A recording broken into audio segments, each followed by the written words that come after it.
Hi hello കൂട്ടുകാരെ, ജോസ് വേൾഡിലേക്ക് എല്ലാവർക്കും സ്വാഗതം. വരൂ കൂട്ടുകാരെ, നമുക്കിന്നൊരു അടിപൊളി മാമ്പഴ പുളിശ്ശേരി ഉണ്ടാക്കുന്നത് എങ്ങനെയാണെന്ന് നോക്കിയാലോ. അതിനായി നല്ല പഴുത്ത മധുരമുള്ള മാങ്ങാപ്പഴമാണ് ഞാൻ എടുത്തേക്കുന്നത്. അതിലേക്ക് മഞ്ഞൾപ്പൊടി, പച്ചമുളക് നെടുകെ കീറിയത്, കറിവേപ്പില, മുളക് പൊടി, ഉപ്പ്, വെള്ളം എന്നിവ ചേർത്ത് നല്ലവണ്ണം വേവിക്കാൻ വയ്ക്കുക. ഇതിന് വേണ്ടിയുള്ള അരപ്പ് തയ്യാറാക്കിയാലോ.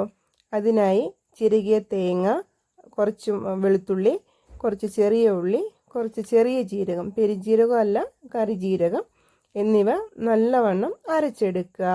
അതിൻ്റെ ഇടയിൽ നമ്മൾ മാങ്ങ വെന്തോ എന്ന് നോക്കണം. കാരണം മൺചട്ടിയിലായതുകൊണ്ട് അടി പിടിക്കാനുള്ള സാധ്യത വളരെയേറെയാണ്. അതുകൊണ്ട് നമ്മൾ ഇടയ്ക്കിടയ്ക്ക് ഒന്ന് ഇളക്കി കൊടുക്കണം. മാങ്ങ പഴം നല്ലവണ്ണം വെന്ത് കഴിയുമ്പോൾ നമ്മൾ അരച്ചു വച്ചിരിക്കുന്ന അരപ്പ് ചേർത്ത് പച്ചമണം മാറുന്നിടം വരെ നല്ലോണം വേവിച്ച് എടുക്കുക. അതിനിടയിൽ നമ്മൾ ഇടയ്ക്കിടയ്ക്ക് ഇളക്കി കൊടുക്കുക. മാമ്പഴ പുളിശ്ശേരി എല്ലാവരും ഒന്ന് ഉണ്ടാക്കി നോക്കുക കൂട്ടുകാരെ. മാമ്പഴ സീസണാണല്ലോ, എല്ലാവരും ഉണ്ടാക്കി നോക്കി അഭിപ്രായങ്ങൾ പറയണേ. നല്ലോണം പച്ചമണം മാറിക്കഴിയുമ്പോൾ നല്ല പുളിച്ച കട്ടത്തൈര് നമ്മൾ വെച്ചിട്ടുണ്ട്, അത് നമ്മൾ ചേർക്കുന്നുണ്ട്. നല്ല പുളിയുള്ള മോരാണ് ഇതിലേക്ക് ഞാൻ ചേർക്കുന്നത്.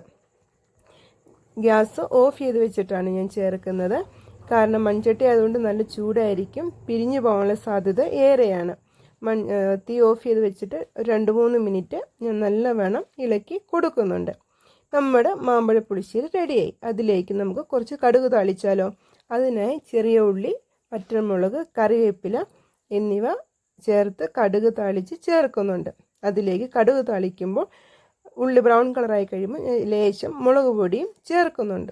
കറിക്ക് നല്ല കളറുണ്ടാവും കാണാൻ. മാമ്പഴ പുളിശ്ശേരി എല്ലാവരും ഉണ്ടാക്കി നോക്കി എല്ലാവരുടെ അഭിപ്രായങ്ങൾ പറയൂല്ലോ. ഓരോ ജില്ലയിലും ഓരോ രീതിയിലാണല്ലോ മാമ്പഴ പുളിശ്ശേരി ഉണ്ടാക്കുന്നത്. ഓരോ ജില്ലക്കാരും എങ്ങനെയാണ് ഉണ്ടാക്കുന്നതെന്നൊക്കെ കമൻറ്റിൽ പറയാം. എൻ്റെ പുതിയൊരു യൂട്യൂബറാണ് ഞാൻ. എൻ്റെ വീഡിയോ ഇഷ്ടമായെങ്കിൽ നിങ്ങളെല്ലാവരും ലൈക്ക് ചെയ്യുക, സബ്സ്ക്രൈബ് ചെയ്യുക, ഷെയർ ചെയ്യുക. നെക്സ്റ്റ് ഒരു വീഡിയോയുമായി വരുന്നത്